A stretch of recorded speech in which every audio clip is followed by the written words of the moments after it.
आने के बाद और भारतीय जनता पार्टी में शामिल होने के बाद जो नेता उसमें हैं उनकी आत्मा मर जाती है, उन्हें कोई दिखाई नहीं देता। केवल यही नहीं, 69,000 वाले में जिस तरीके से सरकार ने घोटाला किया वो एक उदाहरण है। यूनिवर्सिटियों में जिस तरीके से नौकरियां मिली हैं, आप कोई यूनिवर्सिटी उठा लीजिए। मुझे याद है बलिया में यूनिवर्सिटी समाजवादी सरकार में बनी थी, समाजवादी नेता चंद्रशेखर जी के नाम पर बड़े पैमाने पे घोटाला हुआ। बांदा यूनिवर्सिटी में घोटाला हुआ। अभी यूनिवर्सिटियों में जहां भी जिस संस्था में जो लोग बैठे हैं, बड़े पैमाने पे घोटाले हो रहे हैं और बड़े पैमाने पर पिछड़े और दलित लोगों के साथ भेदभाव हो रहा है। उन्हें जो हक और सम्मान और जगह मिलनी चाहिए वो जगह नहीं सरकार दे रही। और केवल एक यूनिवर्सिटी में नहीं, पूरे उत्तर प्रदेश की आप यूनिवर्सिटियां उठा कर देख सकते हैं। एक बार तो इस सरकार ने आयोग भी गठित किया, एक कमेटी भी बनाई और कहा कि इसमें पिछड़ों की गिनती होगी। उस आयोग ने, उस कमेटी ने रिपोर्ट तो दी, लेकिन वो रिपोर्ट कभी सार्वजनिक नहीं की गई। और सरकार ने ये कहा, सरकार की मंशा ये थी कि क्लास 3 और क्लास 4 में कितने पिछड़े नौकरी पा रहे हैं, उनकी कितनी गिनती है उसमें। लेकिन सरकार ने अभी तक उस रिपोर्ट को पब्लिक नहीं किया है, किसी की जानकारी में नहीं लाया गया। इसलिए लगातार सरकार भेदभाव कर रही है और जरूरत पड़ेगी और हमारी पार्टी के संगठन के लोग, पिछड़ा वर्ग का जो संगठन है उसके लोग तैयार कर रहे हैं। अगर सुप्रीम कोर्ट में भी लड़ाई लड़नी पड़ेगी तो समाजवादी पार्टी पिछड़े वर्ग के साथ पूरे सहयोग और मदद के साथ खड़ी होगी, जिससे सुप्रीम कोर्ट में भी लड़ाई लड़ी जा सके। क्योंकि सरकार पे भरोसा नहीं है और सरकार न केवल आरक्षण पे भेदभाव कर रही है बल्कि चुनाव से भी भागना चाहती है। चुनाव को ये फेस नहीं करना चाहते, क्योंकि वो जानते हैं कि जनता के सामने अगर वो जाएंगे तो जनता बुरी तरह ने हरा देगी। हाल में जो चुनाव हुए हैं उन परिणामों ने बताया है कि पिछड़े दलित अल्पसंख्यक सब वर्ग के लोगों ने मिलकर के एक हो करके इस भारतीय जनता पार्टी की गलत नीति के खिलाफ वोट डाला था। चाहे वो मैनपुरी हो, खतौली हो और रामपुर में जो बेईमानी की वो सब जानते हैं।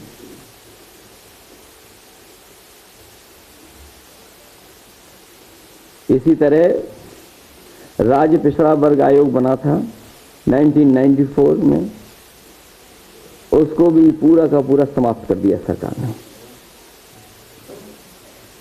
जो पिछड़े वर्ग को कुछ मदद मिल सकती थी आयोग से, उस आयोग को पूरी तरीके से सरकार ने समाप्त कर दिया।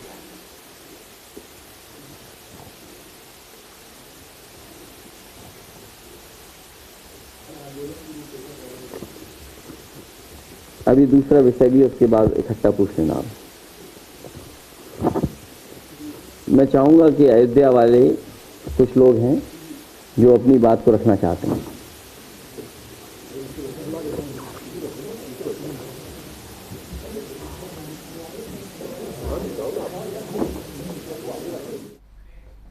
अखिलेश यादव को सुन रहे थे आप। निकाय चुनावों को लेकर सरकार पर लगातार सपा हमलावर है और इसी क्रम में आज अखिलेश यादव ने प्रेस कॉन्फ्रेंस करते हुए साफ तौर पर कहा कि समाजवादी पार्टी अगर जरूरत पड़ी तो सुप्रीम कोर्ट में भी पिछड़ों के लिए लड़ाई जरूर लड़ेगी और हम किसी भी तरीके से अधिकारों का हनन नहीं होने देंगे। मैं हूं आपके साथ पूजा मोहन पांडे। ताबड़तोड़ अंदाज में खबरों का रुख करेंगे।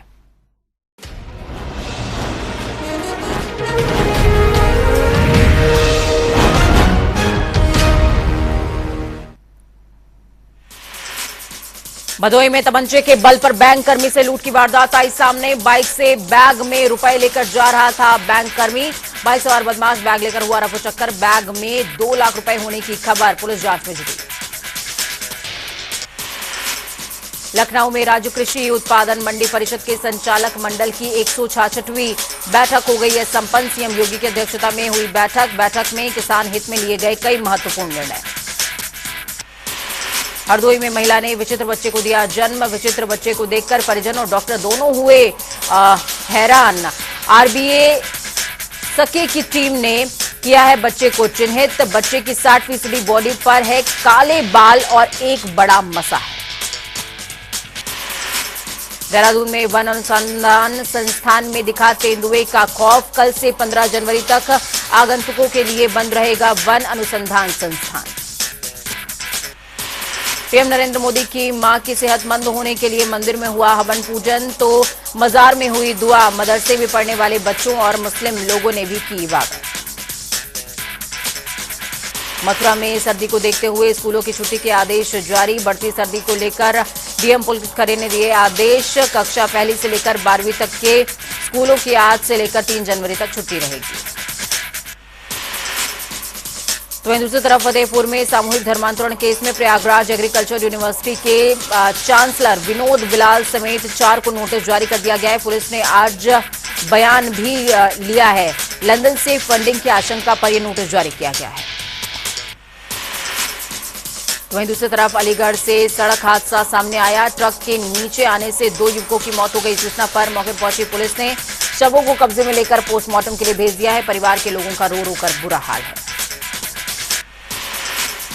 रामपुर में मौजूद भारतीय किसान यूनियन कार्यालय के मामले में प्रशासन बैकफुट पर आता नजर आया। रामपुर में किसान नेताओं का जमावड़ा जारी है। कार्यालय पर कब्जे को लेकर प्रशासन ने अवैध इसको करार दिया है। इटावा में फांसी के फंदे पर झूलता मिला फर्जी अधिकारी का शव। इलाके में फैली सनसनी। घटना की सूचना मिलते ही मौके पर पहुंची पुलिस ने शव को कब्जे में लेकर पोस्टमार्टम के लिए भेजा। कानपुर देहात में गरीब के आशियाने में आग। जमीनी विवाद के चलते लगाई गई आग। पुलिस ने पीड़ित की तहरीर पर 7 लोगों पर मुकदमा किया है दर्ज। अलीगढ़ में फोन पर बात करने के बाद जेई ने कमरे में फांसी लगाकर कर ली आत्महत्या। जलाली बिजली पर घर पर तैनात था जेई। मामले की जांच में जुटी हुई है पुलिस। फर्रुखाबाद में हॉकी खिलाड़ी बहनों के लिए एमबीए पास भाई बना ठेली वाला। बहनों के राष्ट्रीय टीम में खेलने का सपना पूरा करने में जुटा हुआ है। पिता के देहांत के बाद जिम्मेदारी भाई के कंधों पर आई।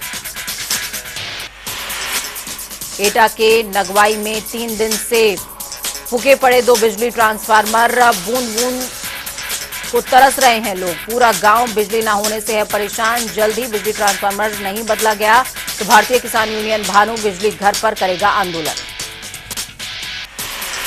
इटावा में भरतुना रोड के पास बने प्राइवेट आशीर्वाद हॉस्पिटल में अवैध रूप से संचालित अस्पताल की हुई जानकारी। मेडिकल स्टोर पर ड्रग इंस्पेक्टर ने छापेमार कार्रवाई करी। इस दौरान 8,70,000 रुपए की दवाइयों को सीज किया गया और 5 एलोपैथिक दवाइयों के नमूने जांच के लिए भेजे गए हैं। दवाइयों के रैपर पर लगे क्यूआर कोड स्कैन करने पर नमकीन और दलिया बनाने वाले ब्रांड सामने आ रहे हैं। करीबन 7 घंटे संयुक्त चेकिंग में प्रशासन को ये बड़ी सफलता मिली है। रामपुर की गंज पुलिस ने मुखबिर की सूचना पर फर्जी शादी कराकर लूटपाट करने वाले 2 गैंग का पर्दाफाश करने में सफलता हासिल करी। पुलिस ने दोनों गैंग के सभी सदस्यों को गिरफ्तार करते हुए मामले की विधिक कार्रवाई करते हुए सभी आरोपियों को जेल भेज दिया है। अलीगढ़ के थाना हरदुआगंज क्षेत्र में साधु आश्रम के पास पुरानी रंजिश के चलते देर रात रास्ते में घात लगाकर बैठे बदमाशों ने घेर कर बाइक सवार युवक को गोली मार दी। सूचना मिलते ही घटनास्थल पर पुलिस पहुंच गई और पुलिस ने घायल युवक को उपचार के लिए एएमयू के जवाहरलाल नेहरू मेडिकल कॉलेज में भर्ती कराया। घटना से घायल के परिजनों में कोहराम मचा हुआ। अलीगढ़ के थाना बरला क्षेत्र में विद्युत विभाग के जूनियर इंजीनियर ने महिला से अभद्रता करने के मामले में किसान भड़के हुए हैं। किसान बीते 3 दिनों से लगातार प्रदर्शन कर रहे हैं। मामले में आज एसडीएम ने किसानों को उचित कार्रवाई का आश्वासन दिया है। फतेहपुर के थाना थरियाव में फरीदपुर मोड़ के पास बेकाबू कार ने पैदल चल रहे व्यक्ति को जोरदार टक्कर मार दी। दुर्घटना में व्यक्ति की मौके पर दर्दनाक मौत हो गई। मौके पर पहुंची पुलिस ने शव को कब्जे में लेकर पोस्टमार्टम के लिए भेज दिया। बस्ती मंडल के आईजी रेंज आर.के. भारद्वाज ने पुलिस कार्यालय का वार्षिक निरीक्षण किया। इस दौरान कार्यालय की जो अंकित शाखा है उसके लेखे जोखे में बड़ी गड़बड़ी पाई गई है। आईजी को 1087 पुलिसकर्मियों से संबंधित बजट पंचिका में करीबन 1.25 करोड़ रुपए का सैलरी डेटा गायब मिला है, जिस पर कड़ी का आपत्ति जताते हुए आईजी ने एसएसपी दीपेंद्र नाथ चौधरी से जांच करते हुए रिपोर्ट देने के सख्त आदेश दिए हैं। आईजी ने कहा कि जांच के बाद ही पूरे मामले का खुलासा हो सकेगा। बस्ती जिले के रहने वाली तनीषा और शिवांगी ने उड़ीसा के भुवनेश्वर में हो रही नेशनल बैडमिंटन चैंपियनशिप में तमिलनाडु की टीम को हराकर ब्रॉन्ज मेडल हासिल किया है और अब सेमीफाइनल में कदम रख चुकी हैं। इस बेहतरीन उपलब्धि के मद्देनजर यूपी के इन दोनों महिला खिलाड़ियों को बस्ती मंडल के आईजी रेंज आर के भारद्वाज ने चाय पर निमंत्रित किया और उनकी हौसला अफजाई भी की। आगरा में 10वें गुरु गोविंद सिंह जी का प्रकाश पर्व आज हर्षोल्लास के साथ मनाया जा रहा है। गुरुद्वारे में लंगर और कीर्तन का दौर जारी है। हर्षोल्लास के साथ आज नगरी आगरा में मनाया जा रहा है प्रकाश पर्व। मुजफ्फरनगर में 5000 करोड़ की सरकारी जमीन पर अवैध निर्माण हुआ है। 3 मंजिला मार्केट पर संकट गहराता नजर आ रहा है। स्कूल के खेल के मैदान के लिए ये जमीन लीज पर ली गई थी, जिस पर मार्केट बना दिया गया। अलीगढ़ में प्राइवेट अस्पताल में डिलीवरी के दौरान महिला की मौत हो गई। परिजनों ने लापरवाही का आरोप लगाया है। अस्पताल में परिजनों ने किया जमकर हंगामा। सूचना मिलने पर मौके पर पहुंची पुलिस शव को कब्जे में लेकर पोस्टमार्टम के लिए भेजा। अलीगढ़ में कॉलेज मैनेजमेंट और कॉलेज के खिलाफ छात्रों ने प्रदर्शन किया है। प्राइवेट कॉलेज सरकारी कॉलेज की अपेक्षा ज्यादा फीस वसूलते हैं। अलीगढ़ में सर्दियों की आहट से चोर मस्त है, पुलिस पस्त है, जनता त्रस्त है। दहेज का सामान लेकर चोर रफूचक्कर हुए। पूरी वारदात सीसीटीवी कैमरे में कैद हो गई है। अलीगढ़ रिश्वत को लेकर हमेशा विवादों में रहने वाले आरटीओ परिवर्तन फरीउद्दीन ने ड्राइवर मुनीश का रिश्वत लेते हुए वीडियो वायरल हो रहा है। वायरल वीडियो में आरटीओ परिवर्तन से काम कराने के नाम पर ड्राइवर रिश्वत लेता हुआ नजर आ रहा है। वीडियो वायरल होने के बावजूद ड्राइवर के खिलाफ अभी तक कोई कार्रवाई अमल में नहीं लाई गई है। आजमगढ़ में स्कूल में क्रिकेट खेलने से मना करने को लेकर मनबड़ ने हंगामा कर दिया। फेक गन से धमकी दी, एफआईआर दर्ज हुई है। हमीरपुर में 24 घंटे में डकैतों और पुलिस के बीच में दूसरी मुठभेड़ में 2 डकैतों को गोली लग गई है। देर रात डकैतों और पुलिस के बीच में ये मुठभेड़ पेश आई। पुलिस को देखते ही डकैतों ने फायर करनी शुरू कर दी थी। अपर पुलिस अधीक्षक के बुलेट प्रूफ जैकेट में गोली लगी है और फिलहाल पुलिस पूरे मामले की कार्रवाई में जुटी हुई है।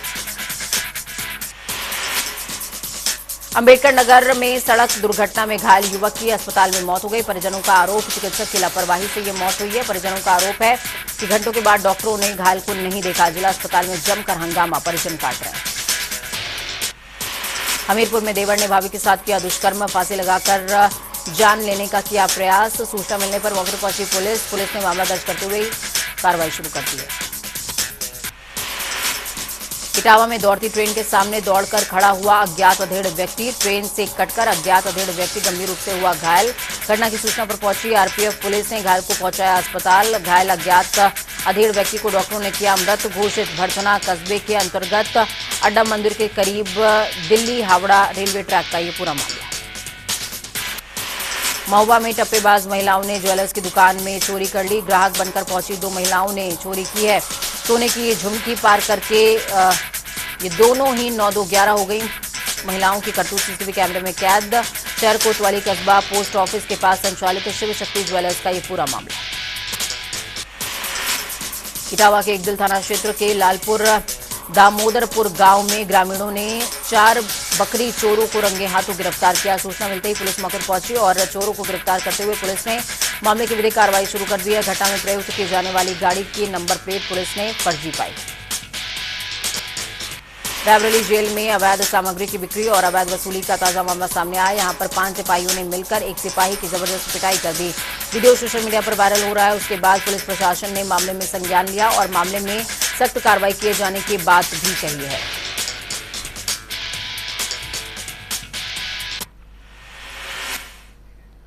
तो इस बीच आपको बड़ी खबर अहम जानकारी दे रहे हैं। बड़ी खबर सामने आ रही है राजधानी लखनऊ से। इस वक्त की बड़ी खबर, स्वास्थ्य विभाग ने कोरोना जांच की फीस तय कर दी है। लैब जाकर आरटीपीसीआर जांच कराने पर आपको 700 रुपए देने होंगे। घर से अगर सैंपल कलेक्ट होते हैं तो 900 रुपए देने होंगे। एंटीजन टेस्ट के लिए 250 और इसी तरीके से अलग अलग जांचों के लिए अलग अलग रेट तय किए गए हैं। स्वास्थ्य विभाग फीस का सख्ती से पालन भी कराएगा। इस खबर पर ज्यादा जानकारी के लिए अनूप कुमार हमारे साथ ग्राउंड जीरो से जुड़ गए। अनूप, सैंपलिंग को लेकर के रेट लिस्ट जारी हो चुकी है। 700 से लेकर के 1200 के करीब की ये लिस्ट है। और देखिए जिस तरीके से पूजा पिछले जो दौर कोरोना के रहे हैं, चाहे कोविड फर्स्ट की बात करें, लेयर की बात करें या सेकेंड या थर्ड की बात करें, उस समय जो पैथोलॉजी वाले होते हैं वो मनमानी से लेना शुरू कर देखा है कि लिया है। वो उसी तौर पे अब चूंकि सरकार पहले से तैयारियां कर रही है कि कोरोना से निपटने के लिए जिस तरीके से विदेशों से खबरें आ रही हैं उसको लेकर उत्तर प्रदेश में भी अलर्ट है और लगातार कोरोना के जो कायदे कानून है उसको पालन करने के लिए निर्देश दिए गए हैं। तो वहीं सरकार ने पहले से ही निर्धारित कर दिया है कि जो कोरोना की जांच को लेकर के जो लैब है वो एक निर्धारित पैसा लेंगे, इससे ज्यादा पैसा नहीं ले सकते हैं। अगर कोई डोर टू डोर सैंपलिंग करता है, घर जाता है, तो उसका रेट दूसरा है, और अगर कोई व्यक्ति को वही मौके पे पहुंचता है तो उसका रेट दूसरा है। यानी पहले से तैयारी है। जो कालाबाजारी कोरोना को लेकर चलती थी, सैंपलिंग को लेकर के मनमाने पैसे वसूलते थे पैथोलॉजी वाले, तो कहीं ना कहीं उस पर एक रोकथाम भी लगेगी और जनता भी जागरूक होगी कि इतने पैसे ही जांच के पड़ते हैं, तो उसको लेकर जनता भी कहीं गुमराह नहीं होगी और वो ठगेगी नहीं। पूजा, बिल्कुल, बहुत शुक्रिया अनूप हमारे साथ जुड़ने के लिए, अहम जानकारी साझा करने के लिए। तो अनियमितता ना आए जांच के दौरान और लोग पैनिक ना हो, इसीलिए रेट लिस्ट जारी किया गया है। अगर आप एंटीजन टेस्ट करा रहे हैं तो आपको 250 रुपए देने होंगे, जबकि आरटीपीसीआर टेस्ट के 700 रुपए देने होंगे। और आरटीपीसीआर टेस्ट के लिए अगर सैंपल घर से कलेक्ट होगा तो 900 रुपए देने पड़ेंगे। यानी कि टेंशन की बात नहीं है, प्राइस लिस्ट जो है वो तय हो गई है ताकि मनमानी दाम ना वसूले जाएं। एक और बड़ी खबर, अहम जानकारी राजधानी लखनऊ से सामने आ रही है। आकाश सक्सेना को आवास आवंटित हो गया है, और किसका आवास मिला है आपको सुनकर के ताज्जुब नहीं होगा। आजम खान का सरकारी आवास आवंटित कर दिया गया है। आकाश सक्सेना को यूपी राज्य संपत्ति विभाग ने आवास आवंटित कर दिया है। आकाश सक्सेना को, बड़ी खबर, अहम जानकारी इस वक्त की आपको दे रहे हैं। आजम खान का घर अब आकाश सक्सेना का है। रामपुर से विधायक आकाश सक्सेना, आवास भी आवंटित हो गया इनको। और आवास कौन सा दिया गया है? आजम खान का सरकारी आवास आकाश सक्सेना को आवंटित कर दिया गया है।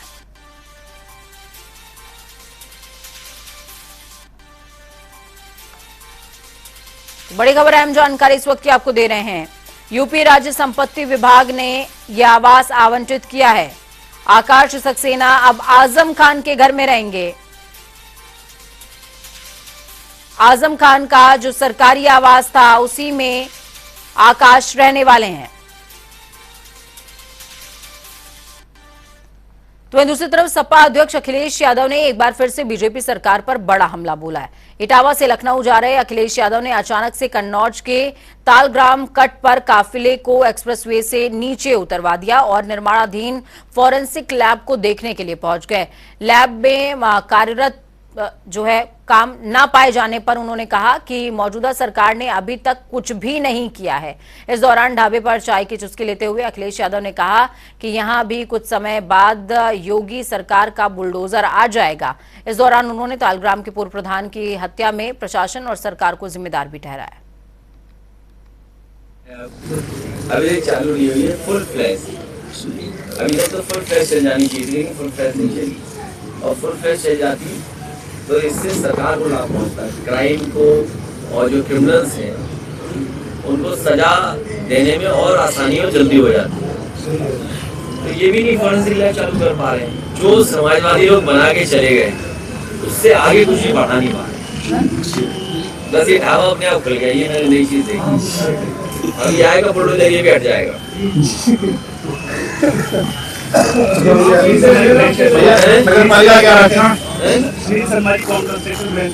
अरे बेहतर था बोलो, दोबारा मिलाना है भैया, एक फोटो नगर पालिका का आरक्षण के संबंध में देखिए, आरक्षण में बहुत बात साफ है, सरकार की नीयत नहीं है आरक्षण। तो वहीं लखनऊ सिटी ट्रांसपोर्ट प्रशासन ने सिटी बसों का किराया 2 गुना तक महंगा कर दिया है। इससे अब शहर के 16 सड़कों पर चलने वाली 140 बसों के यात्रियों को 2 गुना किराया देना होगा। एमडी आरके त्रिपाठी ने बताया कि वर्तमान से शहर के 14 रूटों पर 140 इलेक्ट्रॉनिक बसें संचालित की जा रही हैं। 20 जुलाई 2021 से ई बस की शुरुआत होने पर 1 साल तक साधारण सिटी बस का किराया एसी बसों में भी लागू किया गया था, लेकिन अब उसमें मूल किराया लागू होगा। सिटी बसों में जो है, जो इलेक्ट्रिक सिटी बसें लखनऊ की चल रही हैं, उनका किराया जो है कल से बढ़ा दिया गया है और किराया करीब 2 गुना हो गया है। जो 6 रुपए का टिकट था 12 रुपए हो गया है और इसी तरह जो सारी डिस्टेंस का टिकट में जो 1.5 तक का असर पड़ा हुआ है। मैं जाना हूँ यात्रियों से क्या असर पड़ा इस पर भाई, बताएं क्या अपना नाम बताइए। मेरा नाम अमन प्रताप सिंह है, मैं 4 बाग का रहने वाला हूँ। यहाँ का किराया आज लगभग 5 रुपये बढ़ चुका है। आइमा मऊ जाने के लिए पहले 17 रुपये था, लगभग आज 22 रुपये हो गया है। बस यही मेरा आपसे कहना है। क्या असर पड़ा किराया आपका? है किराए पर क्या असर पड़ा आपका? किराया का सरकार के बोझे तो पड़ा, वो का बोला। क्या उम्मीद है आपका सरकार से? है सरकार से क्या उम्मीद करते हैं आप? अब सरकार से कौन उम्मीद बता दे तुमका। उम्मीद कोई नहीं है। हाँ। सरकार तो जो सरकार है कि बढ़ाएगी है। तो कुल मिला के है कि इनका कहना है जो सरकार आए वो किराया बढ़ाएगी और ऐसा ही काम चलेगा। कैमरामैन शिवम के साथ टीएन मिश्रा, जनता टीवी, लखनऊ। नववर्ष 2023 की शुरुआत करने के लिए जहां मथुरा जिला प्रशासन ने खासी तैयारियां कर ली हैं, तो भक्तों ने भी बड़े जोर शोर से अपने नववर्ष को मनाने के लिए धर्मनगरी मथुरा वृंदावन का रुख करना शुरू कर दिया है।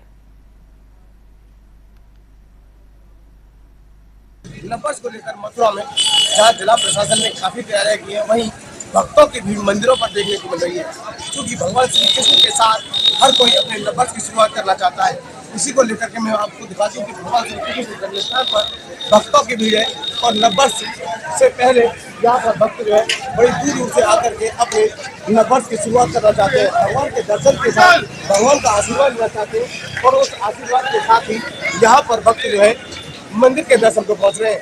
मैं आपको बता दूं, जिस तरह से भगवान श्री कृष्ण के मंदिरों में या बांके बिहारी मंदिर में मंदिर प्रबंधन द्वारा नववर्ष से पहले भक्तों के लिए अपील की गई है कि वह मंदिर में ज्यादा से ज्यादा संख्या में आए, लेकिन कोविड के नियमों के साथ साथ यहाँ पर जो नियम बनाए गए हैं उनका भी पालन करें। जिस तरह से बांके बिहारी मंदिर में कहा गया है कि बुजुर्ग बच्चों के साथ मंदिर में न आए, क्योंकि भीड़ काफी होती है और भीड़ में किसी अप्रिय घटना होने की भी संभावना रहती है।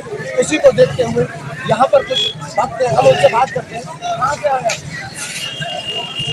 क्या कहेंगे, यहाँ के दर्शन हुए, कैसा लगा यहाँ पर? क्या कहें, भगवान दर्शन हो गए?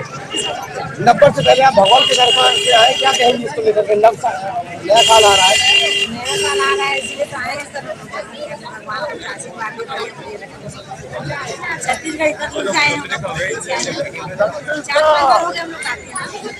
और भी कुछ लोग हमारे साथ हैं, क्या कहेंगे, यहाँ से आए नए साल से पहले भगवान के दर्शन करना है, कैसा लगा यहाँ आकर? बहुत अच्छा लगा, 4 दिन से आ रहे हैं, रोज दर्शन करते हैं हमेशा। नववर्ष है तो क्या कामना की नए साल को लेकर के अपने लिए, देश के लिए? जिस तरह से कोविड का भी दौर अब दोबारा से सुनने को आ रहा है। हाँ, हम तो यही प्रार्थना करेंगे कि भैया सब कुछ सुख शांति से रहे, ये जो आ रहा है यही हो रहा है। तो भक्त भी भगवान से यही दुआ कर रहे हैं कि जिस तरह से फिर से दोबारा से कोविड की लहर की संभावना जताई जा रही है, तो वह भगवान श्री कृष्ण उसको यहीं के यहीं थामे रखे। जिस तरह से पहले जो दृश्य या पहले जो भयावता की देखने को मिली थी, वो अब भक्तों के या देश के अंदर दोबारा से देखने को ना मिले। नववर्ष से पहले भक्तों की भीड़ मंदिरों में दर्शन कर रही है और अपने नए साल की शुरुआत भगवान के साथ कर रही है। सुरेश सैनी, जनता टीवी, मथुरा। वक्त यहाँ पर छोटे से ब्रेक का। ब्रेक के उस पार खबरों का सफर लगातार जारी रहेगा। बने रहिए जनता टीवी के साथ, क्योंकि हमें आपकी ताकत। नमस्कार।